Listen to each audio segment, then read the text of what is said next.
center. Kasi may kalayuan dito ang hospital. Medyo malayo pa. So, ano ako ng center na may nakita akong center, so doon ako nagpunta agad. So ayan mga idol, magandang gabi po sa ating lahat. So nakarating na po kami ni Kidlat dito sa kanilang boarding house. So hindi pa po kami nakaabot dito sa kanilang boarding house. So doon kami sa center, hindi lang sa sa hospital, center lang.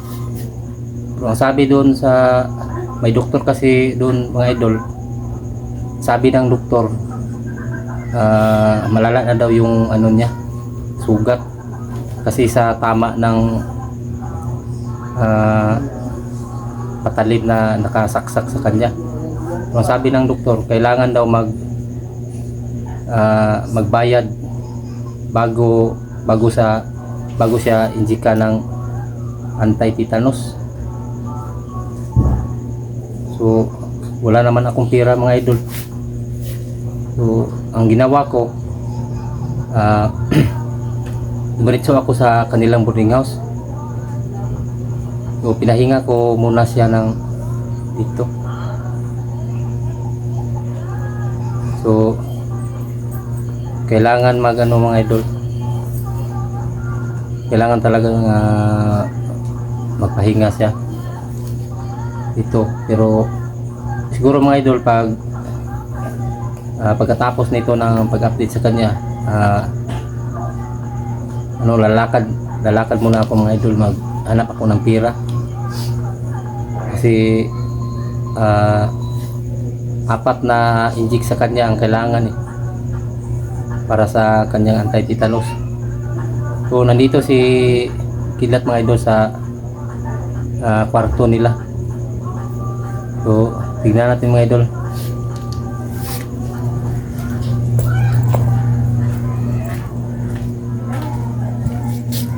Bro,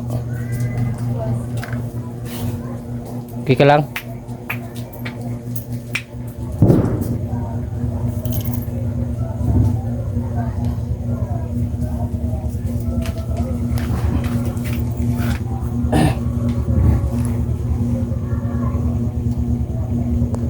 Taas pa rin yung lagnat niya mga idol, hindi pa rin mababa.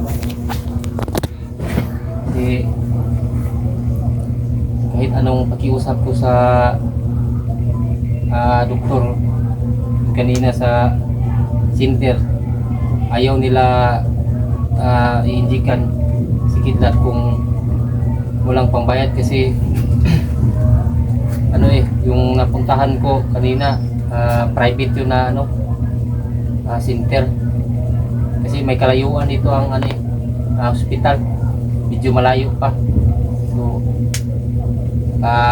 ako ng center na may nakita akong center, so doon ako nagpunta agad.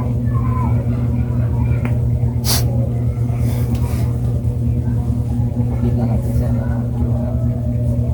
so yung niya mga idol, yung sugat niya, wala nang dugo tumatagas, pero mga ba yun sa Tagalog, sis, nana. So mga idol, pinapahawak ko sa cellphone kanyang asawa, hindi naman magsalita kasi parang natatakot pero sinabi ko sa kanya, sis, hawakan mo muna yung cellphone kahit saglit lang, kahit mga 15 minutes. Pero okay naman sa kanya, pero ayaw niya magsalita mga idol. Pero kasi siya na mga idol, hindi ko lang siya pinipilit. Hindi, parang niya, parang natutrauma na siya.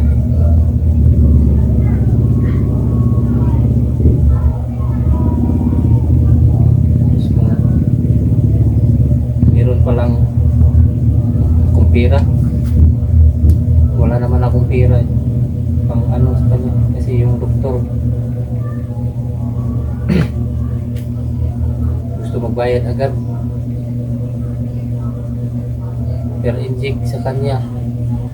Mga idol, 1.5. Saan naman ako kukuha ng 1.5? Kaiyak na ako kanina. Saan ako kukuha ng 1.5? Saan ako hihiram? Bro, huwag kang mag-alala. Hanap ako ng paraan. Ano pa rin. Kasi malaking utang din ang loob ko sa inyo. Kanila pa at sa iyo. Basta may buhay pa ako, tutulong talaga ako sa inyo. Ang inaalala ko lang mga idol, saan ako kukuha ng pira na pambayad ng 1.5 per inject. Kasi ang sabi ng doktor, 4 na inject.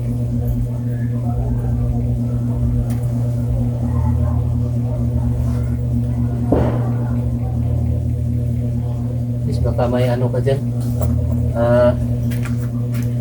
tawil. Kuha mo na ako, sisa. Sige.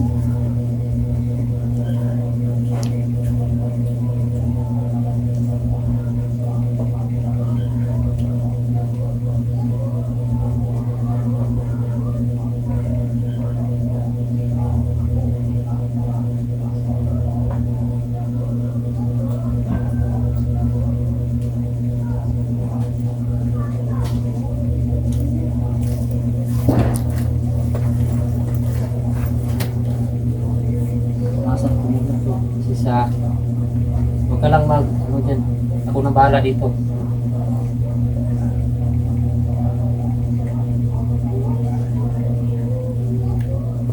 Kasi ano na to, inom na to ng gamot kahapon. Pero hindi pa yun hindi pa yun sapat kasi pang ano lang yun eh. Pang pinreliver lang yun. Isang beses lang yun siya naka-take ng gamot. Kasi ang kailangan talaga nito ay inject. Kung dito na nga ako saan tayo kukuha ng ba. So ayun mga idol, nag-uusap ako sa inyo. Ngayon lang ako nakikiusap sa inyo. Talagang hindi na talaga ako mahihiya. Talagang hiyang-hiya na ako. Pero kailangan to sasabihin ko sa inyo kung may tutulong man kayo mga idol. Sana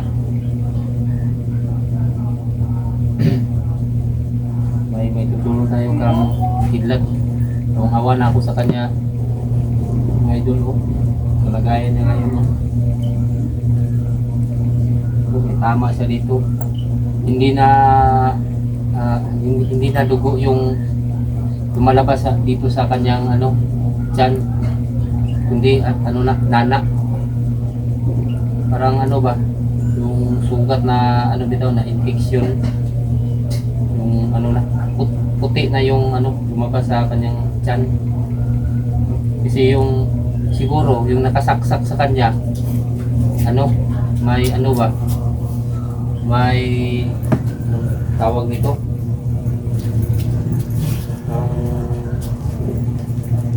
may hindi yun may mga yung hindi bitaw na yung may mga kalawang, yung mga nakasaksak sa kanya. Yung sinabi ko sa kanya kung sinong sumaksak sa kanya, hindi niya daw alam kasi yung panahon na sinaksak siya ay parang wala siya sa sarili, parang na siya ba, hinimatay na siya. So sana mga idol, matulungan natin si Kidlat.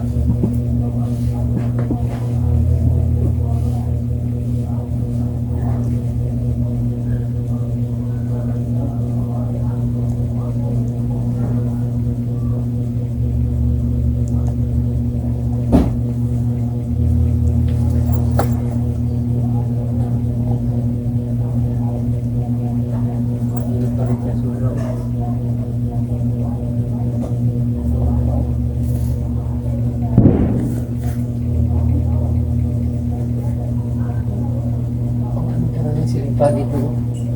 Okay lang.